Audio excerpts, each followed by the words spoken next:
কিন্তু সদস্যরা দেরিতে আসার কারণেই এই অধিবেশনটি বিলম্বিত হয়েছে। কিন্তু আমরা দেখছি যে গতকালকেও পার্লামেন্ট শুরু হয়েছে নির্ধারিত সময়ের আধা ঘন্টা পর। জি, মাননীয় সদস্য বসুন, দয়া করে বসুন। ঠিক নয়। নেক্সট হলো উপস্থিতির ব্যাপারেও আমি মনে করি আমাদের আরও সতর্ক হওয়া উচিত। ধন্যবাদ মাননীয় স্পিকার।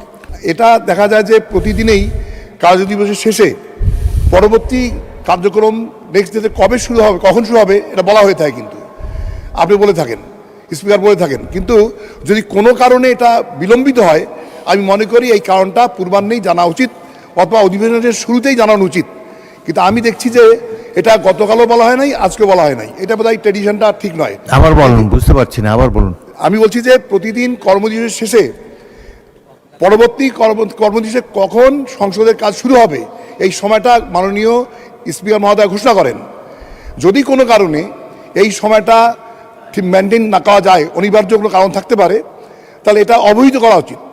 কিন্তু আমরা দেখছি যে গতকালকেও পার্লামেন্ট শুরু হয়েছে নির্ধারিত সময়ের আধা ঘন্টা পর। জি, মাননীয় সদস্য বসুন, দয়া করে বসুন। ঠিক নয়।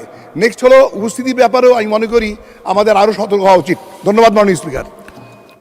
মাননীয় সদস্য, সংসদের যখন বিরতি ঘোষণা করে, গত রাতে আমি ছিলাম না, মাননীয় ডেপুটি স্পিকার ছিলেন, তিনি সময় ঘোষণা করেছিলেন যে বিকাল 3টার সময় অধিবেশন বসবে, কিন্তু সদস্যরা দেরিতে আসার কারণেই এই অধিবেশনটি বিলম্বিত হয়েছে। সুতরাং আমি শুধুমাত্র অনুরোধ জানাতে পারি যে স্পিকারের চেয়ার থেকে যে সময় ঘোষণা করা হবে পরবর্তী অধিবেশনের জন্য, মাননীয় সদস্যগণ সেই সময় মতো সংসদে উপস্থিত থাকলে তাহলে আর কোনো সমস্যা হবে না।